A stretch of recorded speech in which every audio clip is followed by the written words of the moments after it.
الاعتداء على حافلة ليون وإصابة المدرب فابيو غروسو. السلام عليكم، مرحبا بكم اخواتي. لا تنسوا الاشتراك في القناة، تفعيل الجرس، لايك للفيديو للتوصل بكل جديد. ألغيت مباراة نادي مارسيليا ونظيره ليون التي كانت مقررة أمسية الأحد بملعب فيلودروم بسبب الاعتداء على حافلة الفريق الضيف. واعتدت جماهير نادي مارسيليا بالحجارة على حافلة نادي ليون وهي في طريقها إلى ملعب فيلودروم، ما أدى إلى إصابة المدرب فابيو غروسو في رأسه.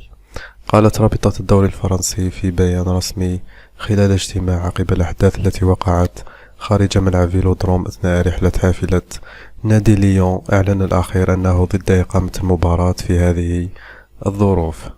لا تنسوا إخوتي الاشتراك في القناة، تفعيل الجرس، لايك للفيديو للتوصل بكل جديد.